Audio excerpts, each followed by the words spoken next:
31 दिसंबर 1966 के तीसरे पेज के मध्यांत में। मनुष्य तो अंधेरे में ही कह देते हैं कल्प की आयु लाखों वर्ष। कहते हैं तो हमारे शास्त्रों को झूठा बनाते हो। बोलो, ये तो भक्ति मार्ग के शास्त्र है और सतयुग में भक्ति होगी नहीं। भक्ति शुरू होती है द्वापर युग से। ऐसे ऐसे समझाना पड़ेगा। जब द्वैतवादी युग शुरू होता है, दो दो बातें शुरू होती है, दो दो धर्म शुरू होते हैं, दो दो मतें शुरू होती है, दो दो भाषाएं शुरू होती है, तो ये शास्त्र भी बनते हैं। अपनी अपनी कथा कहानियां उन शास्त्रों में बैठ करके लिखते हैं।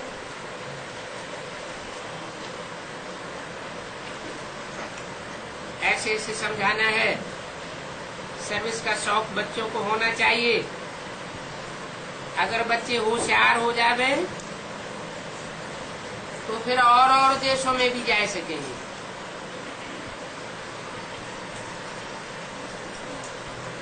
क्या कहा?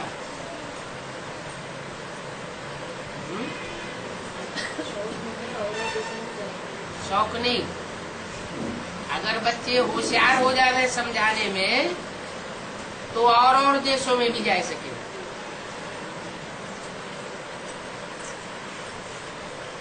कितनी भाषाओं में चित्र बनाने पड़ेंगे।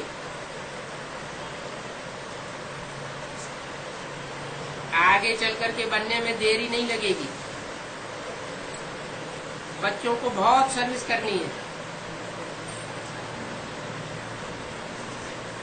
बाप का पूरा परिचय देना है।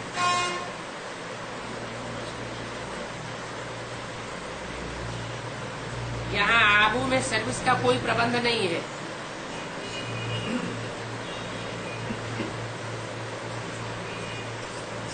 माताओं को तो जाना चाहिए प्रबंध करने के लिए। माताएं बाहर निकलेंगी तो सब इज्जत देंगे। बोलो, गार्डली यूनिवर्सिटी के लिए जमीन का टुकड़ा चाहिए।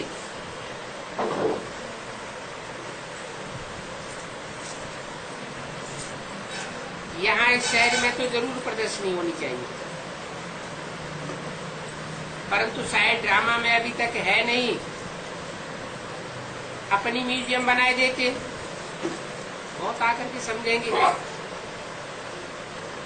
परंतु जब कोई रहम दिल बच्चे निकले तब ऐसा होगा।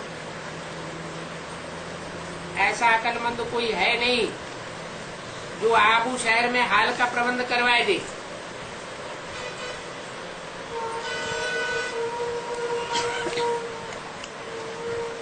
बहुत वैरायटी मनुष्य आते हैं। यहाँ दिल वाला मंदिर भी है। वो दिल वाला मंदिर तो जड़ है और ये है चैतन्य।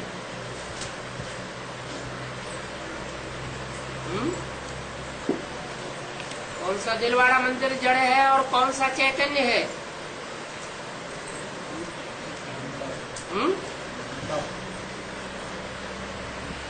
जो माउंट आबू में बना हुआ दिलवाड़ा मंदिर है, अथवा जैनियों का जो भी श्वेतांबर दिगंबर जैन मंदिर बना हुआ है, वो सब जड़ मूर्तियों के मंदिर है। और तुम्हारा चैतन्य मूर्तियों का मंदिर तैयार हो रहा है। वो जड़ चित्र भक्ति मार्ग में बनते हैं और भक्ति मार्ग वाले बनाते हैं। क्या? जड़ चित्र बनाने वाले भगत, और बनते भी हैं कौन से मार्ग में? भक्ति मार्ग में बनते हैं। और तुम्हारे चैतन्य चित्र ज्ञान मार्ग में बनते हैं, और बनाने वाले भी ज्ञान मार्गी होते हैं। ज्ञान मार्गी किसे कहा जाता है? अज्ञान मार्गी किसे कहा जाता है? ज्ञान माना क्या? ज्ञान माना जानकारी। जो सच्चाई की जानकारी हो जिनको, वो है ज्ञान मार्गी। और जिनको सच्चाई की जानकारी नहीं है, वो है अज्ञान मार्गी। तो जिनको ज्ञान ही नहीं है, वो जड़ मूर्तियां बनाती रहती हैं। और जिनको ज्ञान है, वो चैतन्य मूर्ति बनावेंगे। चैतन्य मूर्ति शिव बाबा बनावेगा या बच्चे बनावेंगे? शिव बाबा बनावेगा। माने शिव बाबा ही ज्ञान मार्गी है, बच्चे ज्ञान मार्गी नहीं है, है? नहीं।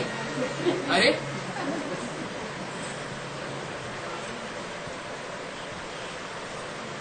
मूर्तियां बनाने के लिए किसको बोला?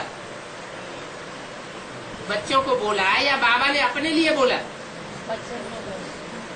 बच्चों के लिए बोला कि बच्चे चैतन्य मूर्ति तैयार करें, चैतन्य मूर्तियां बनावे। तो चैतन्य मूर्तियां बनाने वाले बच्चे भी ज्ञान मार्गी होंगे, भक्ति मार्गी नहीं होंगे। अंधश्रद्धा अंधविश्वास पर चलने वाले नहीं होंगे। अगर अंधश्रद्धा अंधविश्वास पर चलने वाले होंगे तो जड़ मूर्तियां बनावेंगे, और ज्ञानी बच्चे चैतन्य मूर्ति बनावेंगे। माने जो जितना ज्ञानी होगा, वो उतनी ही चैतन्य मूर्ति अपनी बना सकेगा। पहले अपनी मूर्ति बनानी है या दूसरों की मूर्ति बनानी है? पहले तो अपनी मूर्ति बनानी है। जितना जितना ज्ञान बुद्धि में बैठा होगा, उतनी उतनी अपनी मूर्ति को बना सकेंगे। बोला वो तो जड़ मूर्तियां बनाते हैं, उन मंदिरों में है जड़ मूर्तियां। और तुम जो मंदिर तैयार कर रहे हो, नई दुनिया का जो नया मंदिर होगा, उसमें चैतन्य मूर्तियां होंगी।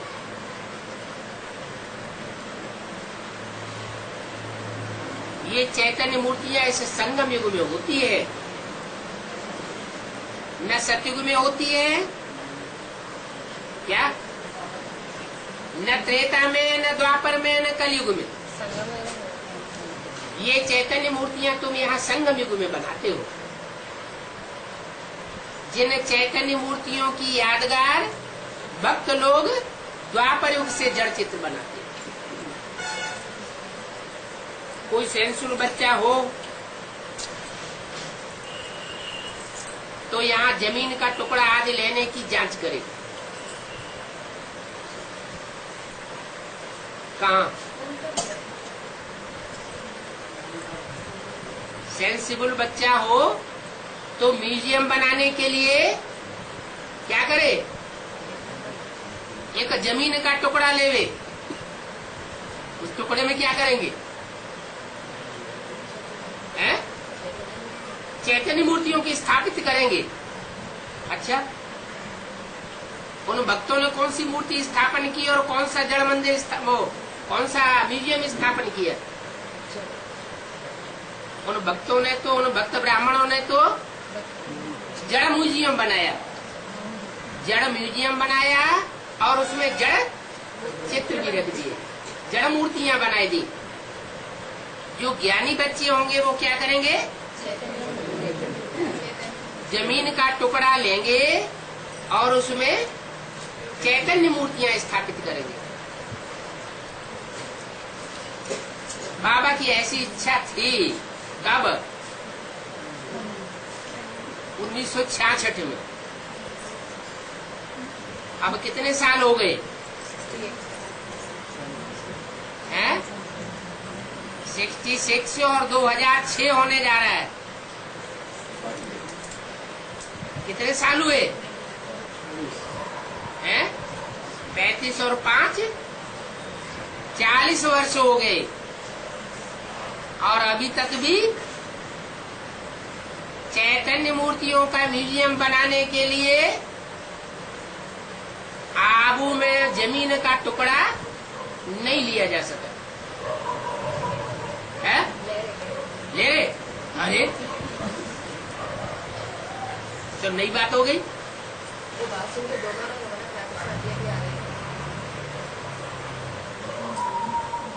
तो ले रहे तो अच्छी बात है। बाबा ने बोला है, उस समय बोला है, उस समय क्लैरिफिकेशन नहीं दिया, कुछ लोगों को लेने वालों को किसी बात क्लियर नहीं हुई तो जड़ मूर्तियों का म्यूजियम बनाई दिया। अभी बात क्लियर हो रही है कि जड़ मूर्तियों का म्यूजियम बनाने से काम नहीं चलेगा, संसार में आवाज नहीं फैलेगी। चैतन्य मूर्तियों का म्यूजियम तैयार करना चाहिए।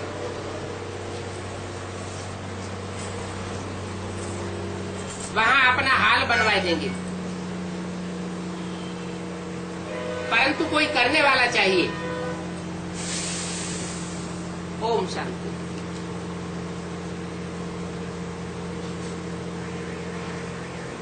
ये है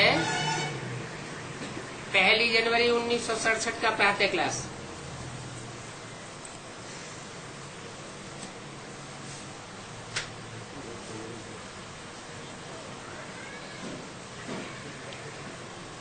रिकॉर्ड चला है, लाख जमाने वाले बोले। मीठे मीठे रूहानी बच्चों ने ये गीत सुना। क्या गीत सुना? जमाने वाले लाख बार बोले तो भी हम उनकी बात मानने वाले नहीं है। वो तो हमारा अपोजिशन ही करेंगे, ग्लानी ही करेंगे, हमारी ग्लानी करेंगे, हमारे परिवार की ग्लानी करेंगे, हमारे बाप की ग्लानी करेंगे, लेकिन हम उनकी ग्लानी को मानने वाले नहीं हैं। तो बच्चों ने ये गीत सुना, भले हैं आसुरी दुनिया के मनुष्यों का बनाया हुआ, परंतु इन गीतों का भी अर्थ बाप बैठ समझाते हैं। गीत बनाए आसुरी दुनिया वालों ने, और अर्थ कहाँ लगता है?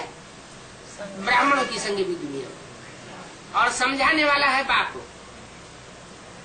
वो बनाने वाले नहीं समझ सकते हैं कि इन गीतों का अर्थ क्या है। तुम जानते हो आसुरी दुनिया के विघ्न भी पड़ते हैं,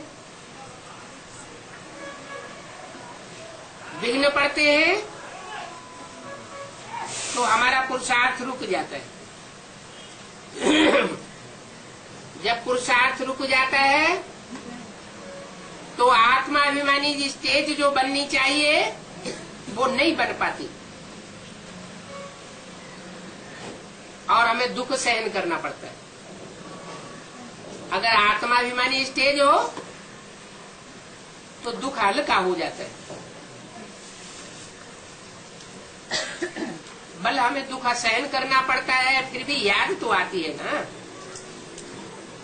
याद की यात्रा तरफ दिल खिंचता है।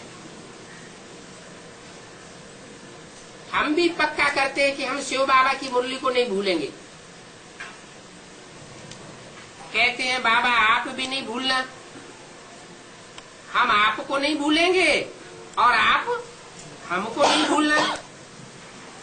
जो सर्विसेबल बच्चे जास्ती याद करते हैं उनकी याद बाप को भी रहती है। क्या कहा? सर्विस करने बच्चे होंगे। जो जास्ती याद करते हैं उनकी याद बाप को भी रहती है। कौन जास्ती याद करते हैं? सर्विसेबल बच्चे। बाबा नाम भी लेते हैं, फलाने फलाने बहुत अच्छी सर्विस करते हैं। इससे समझा जाता है उच्च पद पाने का अच्छा पुरुषार्थ करते हैं। उच्च पद से और अच्छी सर्विस से क्या कनेक्शन है?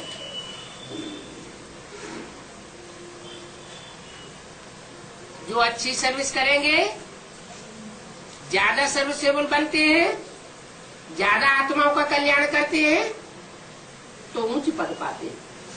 कैसे? उनकी प्रजा ज्यादा बनती है, प्रजा भी ज्यादा बनती है, और साथ साथ राज्य अधिकारी भी ज्यादा बनते हैं, उनके वारसदार भी ज्यादा बनते हैं। जो जैसा होता है वो वैसा ही तैयार करता है। राजा क्वालिटी का होगा तो राजा तैयार करेगा, महाराजा क्वालिटी का होगा तो महाराजा तैयार करेगा, प्रजा क्वालिटी का होगा तो प्रजा तैयार करेगा। तो सर्विस के ऊपर पद का सारा मदार है। जो सर्विस करते हैं उनकी आज की यात्रा भी बहुत अच्छी हो जाती है। साफ दिल चाहिए, ऐसे नहीं कि दिल के अंदर बित बित भरी हुई हो। कोई स्वार्थ युक्त सेवा करते हैं, जो भी सेवा करते हैं उसमें रथ के लिए इच्छाएं भरी हुई होती है। ऐसी स्वार्थ युक्त सेवा का कोई फल नहीं निकलता। ऐसे स्वार्थी बच्चों को, दिखावा करने वाले बच्चों को बाप याद नहीं करते। सर्विस तो करें, लेकिन सच्चे साफ दिल होकर के सर्विस करें, क्योंकि ईश्वरीय सेवा करनी है, ईश्वर की सेवा करनी है। अपनी सेवा थोड़ी कर रहे हैं। तो ऐसी जो साफ दिल से सच्ची सच्ची सेवा की लगन में रहते हैं, ऐसे बच्चों को बाप याद करते हैं। और बाप जिन बच्चों को याद करते हैं तो उन बच्चों की याद कितनी तीखी हो जाती है, क्योंकि याद से याद मिलती है, दिल से दिल को राहत होती है। बाप दादा की दिल और बच्चों की दिल, अंतर तो होगा ना। बाप दादा का तो विशाल दिल है, तो विशाल दिल वाला बाप जब बच्चों को याद करेगा तो बच्चों को कितनी ताकत मिलती होगी। बच्चे भी अपनी शक्ति अनुसार बाप को याद करते हैं, लेकिन बच्चों की याद में माया वैलोरा डाल देती है। माया बीच में बिगड़ जाती है तो याद टूट जाती है, बेविचारी याद बन जाती है। उस याद में उतनी पावर नहीं होती। और बाप जब सबसे उन बच्चों को याद करता है तो बाप की याद में माया वैलोरा नहीं डाल सकती। इसलिए तीखी याद होने के कारण बच्चों को तीखा सकाश मिलता है। और जब बच्चों को तीखा सकाश मिलता है तो जो बच्चे हैं वो उमंग उत्साह में आ जाते हैं। और ऐसी उमंग उत्साह में आते हैं कि जो बोला है असंभव को संभव करने का युग है संगम युग। जो काम असंभव है उसको भी संभव करके दिखाई देते हैं।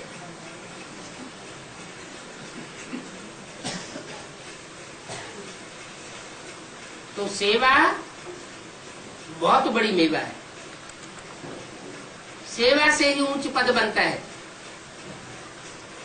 सेवा से ही नंबर ऊंचा जाता है। संगम युग में जिन आत्माओं को सेवा करने का समय मिलता है वो आत्माएं बड़ी भाग्यशाली है।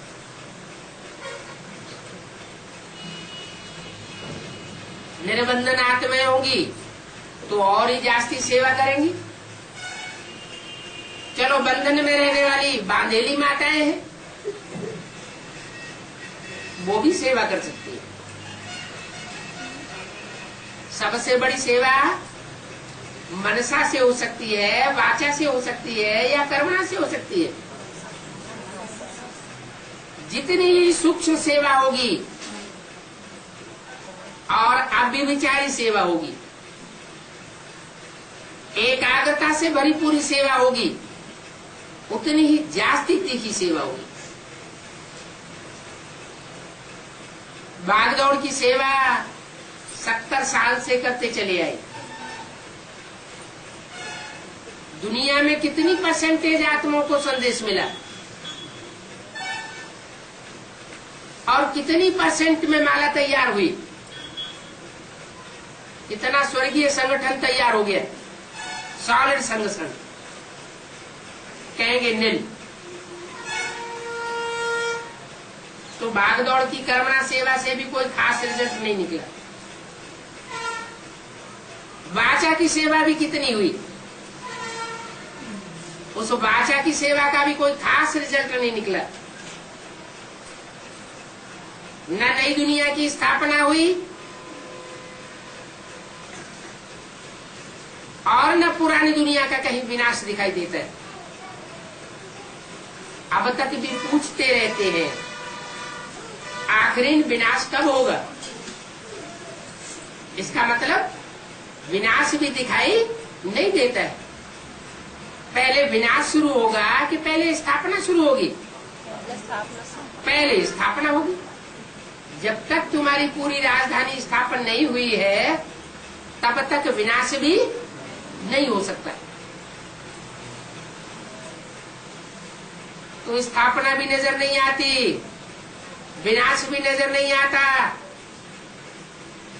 इसका मतलब जो सेवा होनी चाहिए वो सेवा अभी तक हुई नहीं है, और वो सेवा मनसा की पावर से ही हो सकेगी। इसलिए बोला है मन के मौन से नई रंगत निकलेगी। क्या घर में कोई आदमी जब बोलते बोलते थक जाता है और कोई नहीं सुनता, कोई नहीं मानता, तो क्या करता है? चुप हो जाता है। चुप हो जाता है और अंदरूनी मन की जो लगन है उस लगन से काम करता है, दिल की आवाज से काम करता है, और वो दिल की आवाज पे काम कर जाती है। तो ऐसे ही ईश्वरीय सेवा में मन का मौन अंत में रंग लावेगा। अभी कितना बोलते रहते हैं कि एडवांस पार्टी में ये सच्चाई है,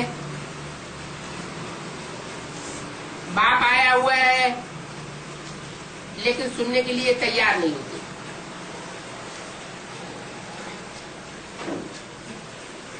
जैसे कि कान में उंगली दे करके बैठते हैं,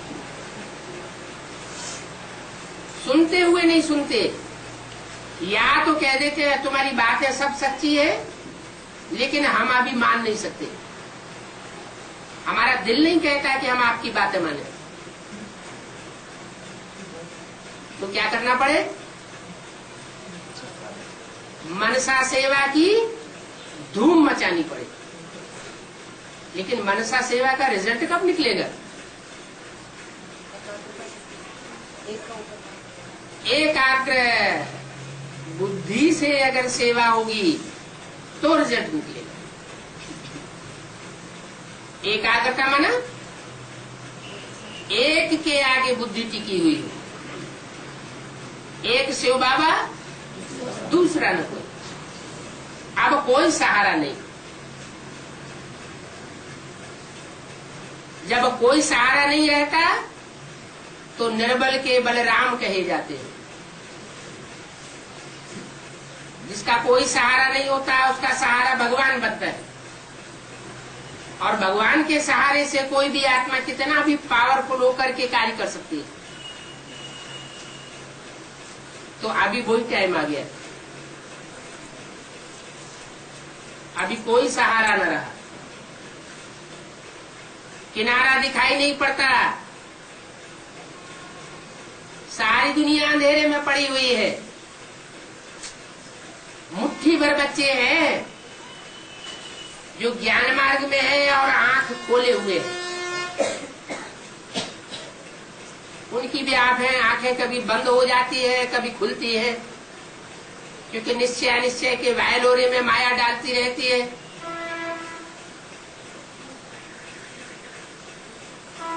तो सदाकाल निश्चय बना रहे, सदाकाल आंखें खुली रहे, इसके लिए क्या करना चाहिए? सदाकाल उमंग उत्साह बना रहे, उमंग उत्साह कम न होवे, उसके लिए क्या युक्ति बताई? एक के ऊपर भी कंसंट्रेशन करने के लिए प्रयास तो शुरुआत से ही कर रहे,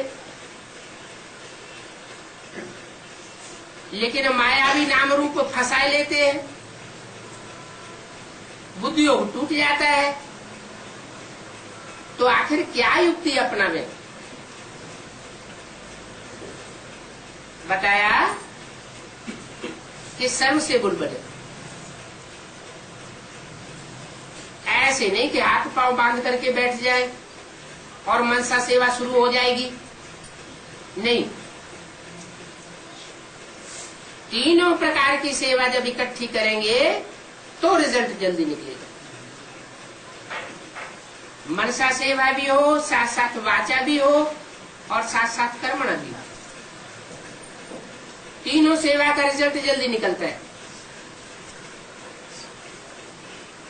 उसमें जो वजन है वो जास्ती वजन देना है मनसा के ऊपर।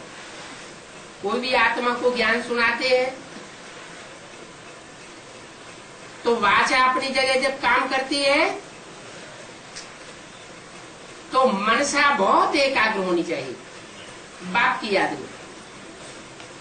जितना बाप की याद में, बाप के लब में रह करके दूसरी आत्मा को ज्ञान सुनावेंगे, उस आत्मा को टचिंग जरूर होगी। होता क्या है कि वाचा का बैलेंस बढ़ जाता है, मनसा की एकाग्रता लोप हो जाती है और सुनने वाले के ऊपर असर ही नहीं पड़ता। क्यों नहीं असर पड़ता? क्या कारण हुआ? बातें तो हमने बाप की ही सुनाई, ज्ञान की ही बातें सुनाई, जो भी जानकारी दी वो सच्ची जानकारी दी, सच्चा ज्ञान दिया, फिर असर क्यों नहीं पड़ा? असर इसलिए नहीं पड़ता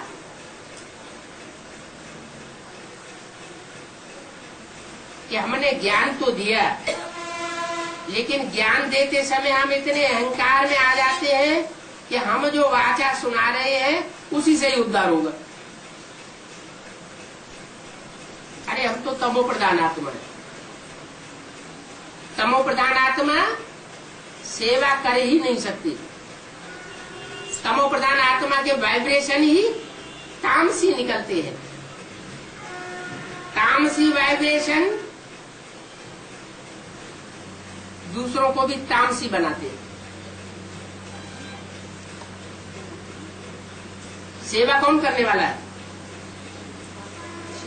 हम आत्माएं तमो प्रधान सेवा नहीं करते हैं, बाप दादा हम बच्चों से सेवा कराते हैं।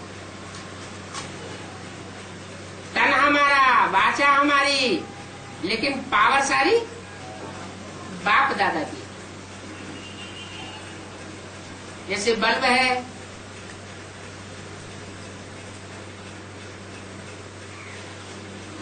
बल्ब तो इंस्ट्रूमेंट है, इंस्ट्रूमेंट में जब तक करंट नहीं दौड़ेगा, चाहे 1000 वाट का बल्ब ही क्यों न हो, वो कोई रोशनी देने वाला नहीं है। ऐसे ही हमारी वाचा में, हमारी कर्मणा में कोई पावर नहीं आ सकती अगर हमारा बुद्धियोग का कनेक्शन बाप के साथ न जुटा हुआ होगा। और कनेक्शन भी मिक्सरिटी का कनेक्शन नहीं होना चाहिए, शुद्ध कनेक्शन हो। आप भी विचारी याद हो तो ऐसी अब भी विचारी याद सेवा का रंग लाती है। तो बाप तो बताते हैं कि फलाने फलाने बच्चे बहुत अच्छी सर्विस करते हैं, इससे समझा जाता है उच्च पद पाने का अच्छा पुरुषार्थ कर रहे हैं। तुम बच्चे समझते हो हम आत्माओं को बाप सुनाए रहे हैं। क्या कहा? तुम्हारी बुद्धि में ये बैठा रहता है क्या कि हमको सुनाने वाला कौन है? हमको सुनाने वाला डायरेक्ट बाप है। और तुम जिनको सुनाते हो उनकी बुद्धि में क्या रहता है? क्या उनकी बुद्धि में रहता है कि हमको सुनाने वाला डायरेक्ट बाप है? नहीं रहता है। वो तब उनकी बुद्धि में बैठेगा जब हम गहरी बाप की याद में रहेंगे। जैसे दीदी दादियां हैं, उनको नशा रहता है कि हमने डायरेक्ट भगवान से सुना, और दीदी दादियों से जो सुनते हैं उनको क्या नशा रहता है? उनको ये नशा रहता है कि दीदी दादी दादाओं ने डायरेक्ट भगवान से सुना, हम उनसे बैठ करके सुनते हैं, ये बहुत ऊंचा पद पाने वाले हैं, हम इनके नजदीकी हैं। तो अंतर तो पड़ जाएगा ना। वहां तो दीदी दादियां भी मुगालते में समझते हैं हमने भगवान बाप से ज्ञान सुना। अब भगवान बाप कोई स्त्री चोला धारण करके तो आता नहीं, ब्रह्मा के रूप में तो आता नहीं। अगर ब्रह्मा के रूप में भगवान संसार में प्रत्यक्ष हुआ होता तो उसकी मूर्तियां बनती, ब्रह्मा के मंदिर बनते, उन मंदिरों में पूजा होती न पूजा होती है, न मंदिर बनते हैं, न ब्रह्मा की मूर्तियां बनती है। इससे साबित होता है कि वो ब्रह्मा भगवान का रूप नहीं था। भगवान बाप का रूप तो वास्तव में हम बच्चों के सामने आता है। जो डायरेक्ट बाप से सुनते हैं वो ही नई दुनिया की स्थापना के निमित्त बनते हैं, क्योंकि बाप है नई दुनिया की स्थापना करने वाला। बाप जब आते हैं तो वो आकर के बच्चों को वर्षा देते हैं, मुक्ति का वर्षा देते हैं, जीवन मुक्ति का वर्षा देते हैं। जीवन मुक्ति माने ये जीवन रहते रहते हम दुख दर्दों से मुक्त हो जाए और सुख महसूस करें, दुख महसूस न करें। ऐसी हमारी आत्मा की पराकाष्ठा की ज्ञान की स्टेज बन जाती है, योग की ऐसी पराकाष्ठा वाली स्टेज बन जाती है। ऐसी पढ़ाई आकर के हमको पढ़ाता है राजयोग की। वो बाप बन करके आता है। आया भी था यज्ञ के आदि में, लेकिन वो बीज बोने का गुप्त कार्य था, कोई को पता नहीं चलता। बाप का आदि का काम, पहला काम होता है बीज बोना, और बीज बोने के बाद जब बच्चा पैदा होता है तो बड़ा होने के बाद वर्षा लेने की योग्य बनता है। अभी बच्चे पढ़ाई पढ़ लिख करके नंबरवार बड़े होने की स्टेज पर आ चुके हैं। जिसने जितनी सेवा की उतना सेवा की मेवा खुशी अनुभव की। और जितना अपने जीवन में, पढ़ाई के जीवन में खुशी का अनुभव किया, जितनी सेवा की, जितनी आत्माओं की सेवा की, उतना उनको उच्च पद का अनुभव अब होता रहेगा। ऊंच पद होगा तो नशा ज्यादा दिखाई देगा। पद ऊंचा नहीं बनना होगा तो ब्राह्मण जीवन में उतना नशा दिखाई नहीं देगा। नशा जिसको होगा उसकी निशानी क्या होगी?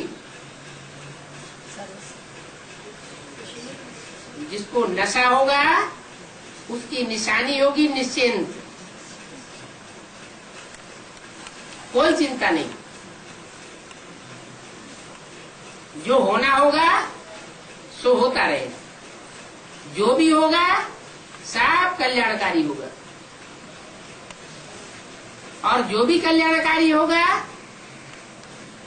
वो कल्याणकारी, कल्याण का कार्य कराने वाला हमारा बाप होगा। ऐसे बाप को वो बच्चे अपने नजदीक अनुभव करते रहेंगे। ऐसे नहीं कि बाप किसके किसके नजदीक रहेगा, नहीं। इतने वर्ष से बाबा कहते चले आ रहे हैं बच्चे अव्यक्त बनो, अव्यक्त बनेंगे तो सदा काल का साथ का अनुभव करेंगे। व्यक्त स्टेज और अव्यक्त स्टेज में बहुत अंतर है। व्यक्त भाव माने साकारी भाव, और अव्यक्त भाव माने आकारी भाव। आकारी स्टेज में रहेंगे, मनन चिंतन मंथन की स्टेज में रहेंगे, नई दुनिया के मनन चिंतन मंथन में रहेंगे, सेवा की प्लानिंग में रहेंगे, तो बाप की मदद मिलती रहेगी। बाप की जो मदद मिलेगी उससे हमारी आत्मा में दिन दूनी रात चौगनी उमंग उत्साह बढ़ती रहेगी। ऐसा उमंग और उत्साह 63 जन्मों में कभी अनुभव नहीं किया होगा। क्योंकि वहां पढ़ाई पढ़ाने वाले फिर भी मनुष्य गुरु थे, और यहाँ पढ़ाई पढ़ाने वाला स्वयं निराकार परम पिता परमात्मा है। वो सर्वशक्तिवान है। सर्वशक्तिवान का मतलब ये नहीं है कि मरी मक्खी को जिंदा कर देता है। प्रकृति के कोई भी नियम को नहीं तोड़ता है।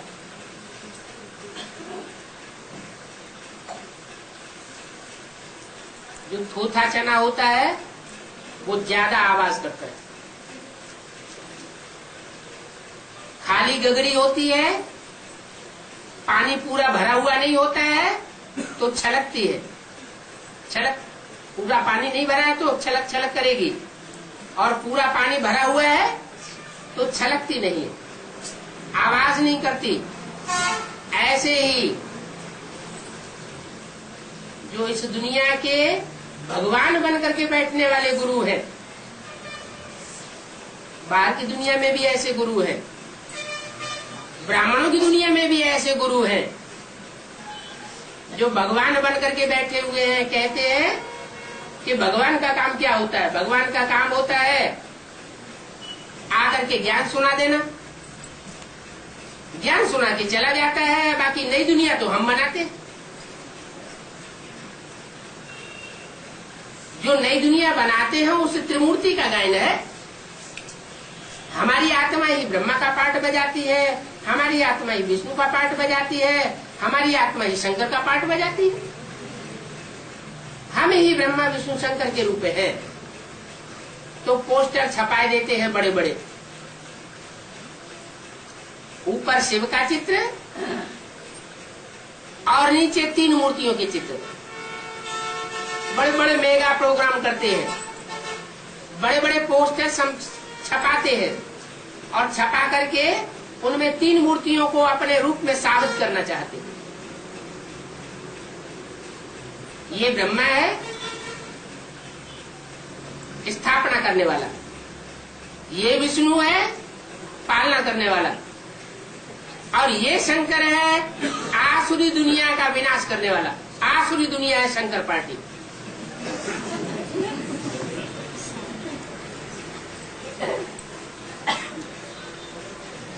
ऐसे ऐसे अपने को शिवो हम समझ करके बैठ जाते हैं। तो बाहर की दुनिया में ही शिवो हम नहीं है, अंदर की दुनिया में भी शिवो है। ऐसे देहधारी धर्मगुरुओं से संसार का कल्याण नहीं हो सकता। जो भगवान है उसे कभी भी अपने चित्त छपाने की जरूरत नहीं है। अपना एडवर्टाइजमेंट भगवान अपने आप नहीं करता। भगवान का एडवर्टाइजमेंट भगवान के बच्चे करते हैं। सन सोस फादर और फादर सोस सन्स। बाप बच्चों को प्रत्यक्ष करता है, बच्चे बाप को प्रत्यक्ष करते हैं। भगवान को ये कहने की दरकार ही नहीं कि मैं भगवान हूं। अगर कोई कहता है शिवो हम, मैं शिव भगवान हूं, तो बाबा कहते हैं वो भगवान नहीं है, क्या है? हिरण्यकश्यप। अपन को भगवान कहने वाले हिरण्यकश्यप है। हिरण्यकश्यप नाम क्यों पड़ता है? हिरण्य माने सोना, काशी माने तेज, पा माना पीने वाले। सोने जैसी जो सच्ची आत्माएं हैं उनकी पवित्रता रूपी तेज को पी जाने वाले हैं और उनको खोखला बना देते हैं, खुद पावरफुल बन जाते हैं। बाप कहते हैं ऐसे हिरण्यकश्यपों के बुद्ध रूपी पेट को मैं फाड़ने के लिए आया हूं। वो अपनी बुद्धि चलाते हैं, मैं बुद्धिमानों की बुद्धि गाया हुआ हूं। बुद्धि चलाने वाले मेरे को पसंद नहीं है। मैं दिल वाले बच्चों को पसंद करता हूं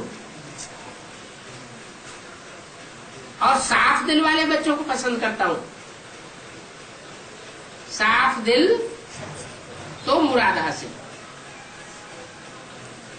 बुद्धि का अहंकार दिखाते हैं वो मेरे को पसंद नहीं। बाप को तो ऐसे बच्चे चाहिए जो बाप कहे और बच्चा करे। फरमान बरदार बच्चे चाहिए, आज्ञाकारी बच्चे चाहिए। बाप फरमान करे और फरमान पूरा करने में टाइम लगावे। बाप आज्ञा करे और आज्ञा पूरी करने में, आज्ञा मानने में टाइम लगावे। ऐसे बच्चे बाप के दिल पर पूरे नहीं चढ़ते। बाप कहे और तुरंत करे तो कहेंगे ताजा फल खाया। और बाप ने कहा और बच्चे थोड़ा समझने सोचने में लग गए, इससे कहीं हमारा नुकसान तो नहीं हो जाएगा, ये बात ठीक कही गई है या नहीं कही गई है। इससे क्या साबित होता है कि भगवान के ऊपर निश्चय है या नहीं है? निश्चय नहीं है। निश्चय है कि भगवान ने हमको डायरेक्शन दिया है, तो बंदा आकर काम करके मानेगा। इसमें अंधश्रद्धा की बात नहीं।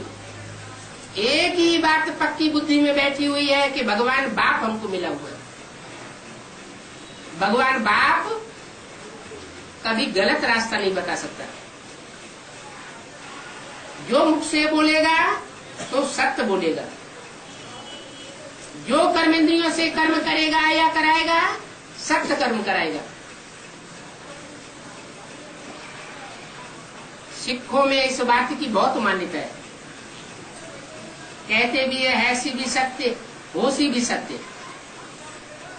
वो सत्य ही है और सत्य ही होगा और सत्य ही था। इसलिए सत्य को मानने में देरी नहीं करनी चाहिए। तो सत्य बाप कहते हैं कि मैं सच्चा सच्चा साईं बाबा हूं। वो बाबाएं तो दिखावे के होते हैं, दिखावा करने के लिए बड़े बड़े खड़े खड़े बाल कर देते हैं, तो पर्सनालिटी दिखाई पड़े। गीता का भगवान तो कहते हैं मैं तो साधारण तन में आता हूं।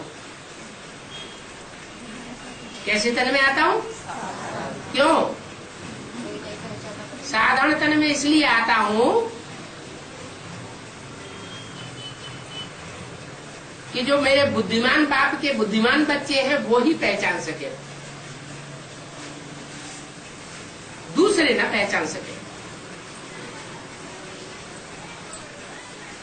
भाग्यशाली तन में आता हूं, है साधारण तन लेकिन भाग्यशाली तन है।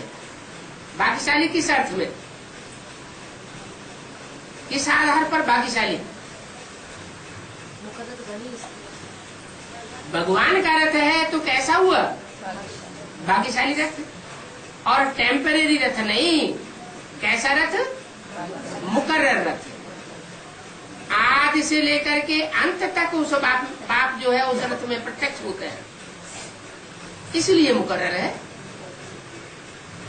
मुकर्रर रथ के द्वारा मैं मुकर्रर रूप से मुकर्रर दुनिया स्थापन करके जाता हूं।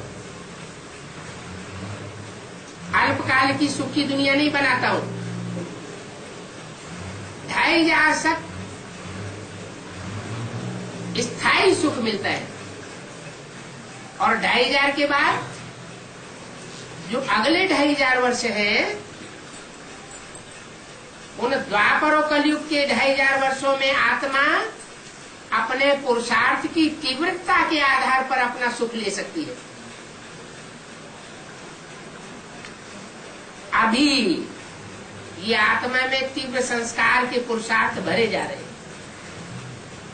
21 जन्मों का तो सुख मैं देता हूं, और 21 जन्मों के पुरुषार्थ के आधार पर जो पुरुषार्थ का फाउंडेशन संगम युग में पड़ता है, उस फाउंडेशन के आधार पर 63 जन्मों की भी सुख शांति का वर्षा अभी आत्माओं को मिल रहा है। इसलिए बोला है कोई आत्माएं तो 82-83 जन्म भी सुख में रहती है, और सामान्य रूप से बोला है कि और धर्म की आत्माएं आधा सुख आधा दुख भोगती है, और तुम बच्चे पौना हिस्सा माने 75% सुख भोगते हो और 25% दुख भोगते हो इस सृष्टि पर। उसमें भी जो तीखे पुरुषार्थी बच्चे हैं वो 75% से भी ऊपर सुख भोग सकते हैं, अगर याद की यात्रा से उन्होंने अपनी आत्मा रूपी बैटरी को फुल चार्ज कर लिया है तो। याद के ऊपर सारा मदार, प्योरिटी के ऊपर सारा मदार है। आत्मा में जितनी प्योरिटी के संस्कार होंगे 63 जन्मों की, वो आत्मा संगम युग में उतनी ही जास्ती अच्छी याद कर सकेगी, और जितने ही ज्ञान के संस्कार होंगे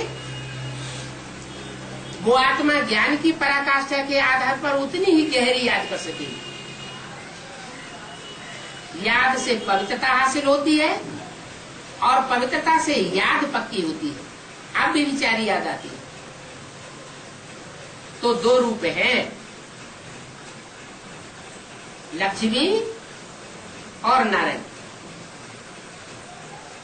मनुष्य जीवन की पराकाष्ठा की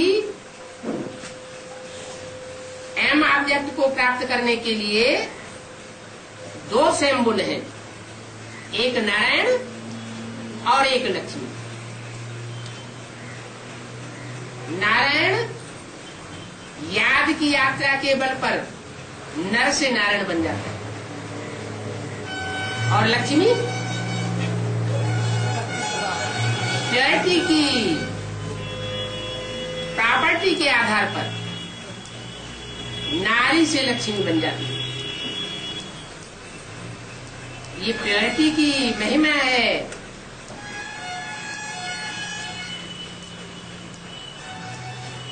कि जगदम्बा इतने वर्ष तक भी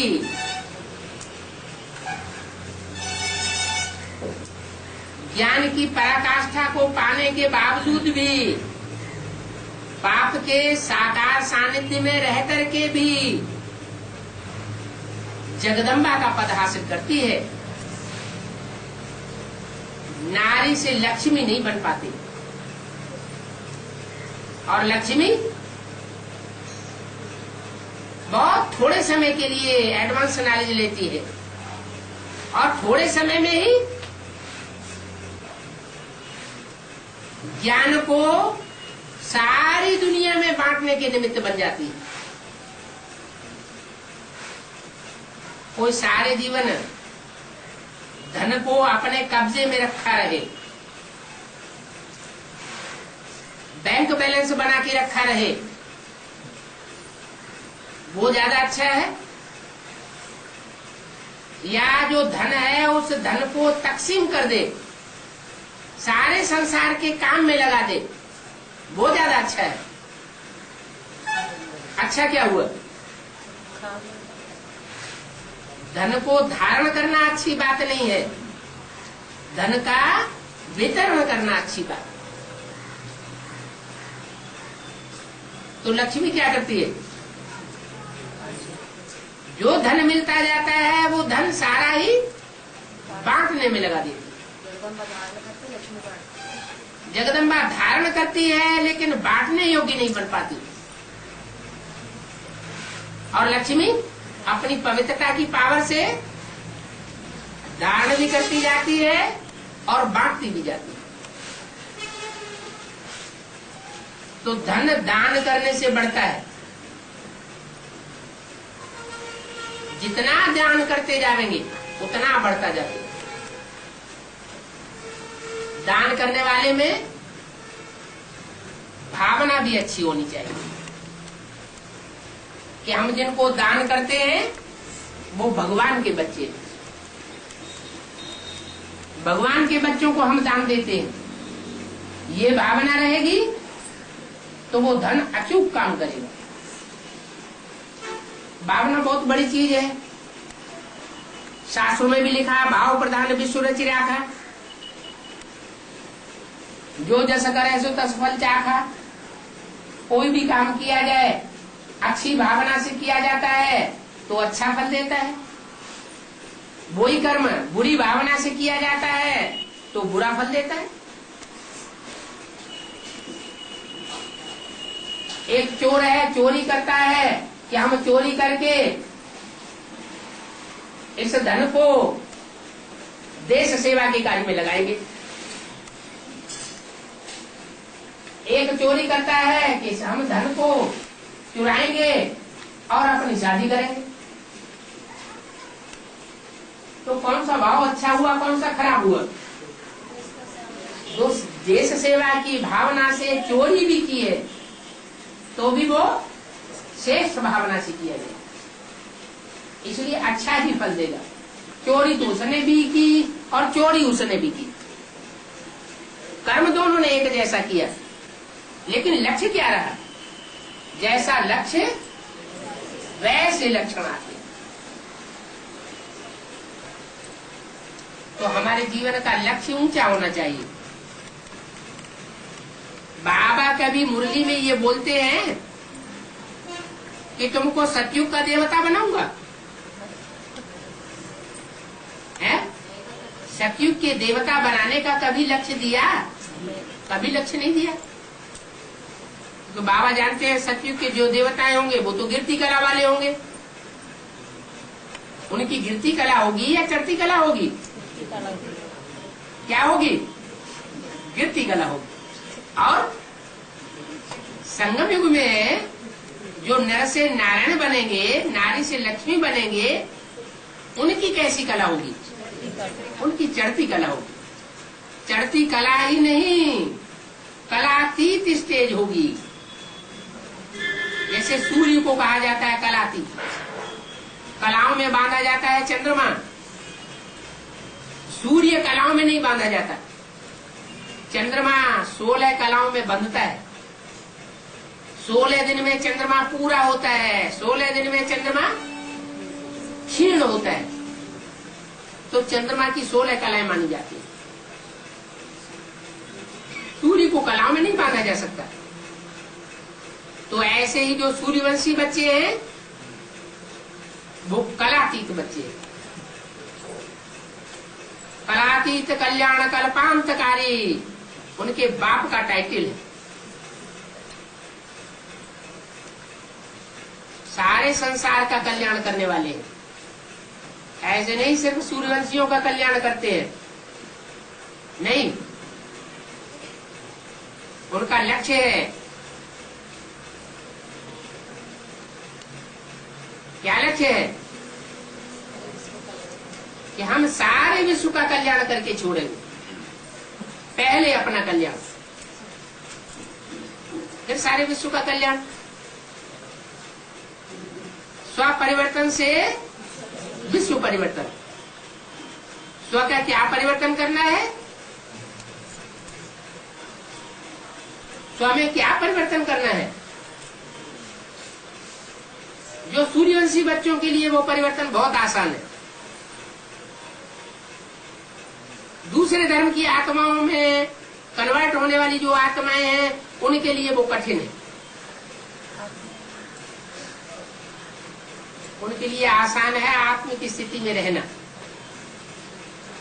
क्योंकि वो सारे संसार की बीज रूप आत्माएं हैं। जो बीज हैं उनको बीज रूप स्टेज में टिकने में कठिनाई नहीं होनी चाहिए। बीज माना बाप, वो सारे विश्व के बाप हैं, पूर्वज हैं। तो पूर्वजों के ऊपर बहुत जिम्मेवारी होती है। जो बाप होता है वो परिवार के लिए सबसे जिम्मेवार व्यक्ति माना जाता है। तो ये सारी सृष्टि हमारा कुटुंब है। वसुधा कुटुंब, वसुधैव कुटुंबकम। ये वसुधैव कुटुंबकम की बात किनकी बुद्धि में बैठेगी? इनकी बुद्धि में बैठेगी जिनका एक बाप होगा। एक बाप, दूसरा न कोई। बाप ज्यादा कल्याणकारी और दुनिया में कोई होता नहीं। बाप सदा ये चाहता है कि बच्चा हमसे भी आगे बढ़े। बच्चे को अपने से आगे बढ़ता हुआ देख करके, बच्चे की अपनी आज से जास्ती पढ़ाई देख करके बाप खुश होगा, दुखी नहीं हो सकता। अपने से ज्यादा बच्चों को सुखी देखना चाहता है, शांति में रहना देखना चाहता है। और ऐसा प्रैक्टिकल में होता भी है। बाप जब बाप के रूप में संसार में प्रत्यक्ष होता है, मनुष्य सृष्टि के बाप के रूप में जब आखिरी जन्म में इस सृष्टि पर प्रत्यक्ष होता है, तो खुद उसकी हालत बहुत नीचे गिरी हुई होती है।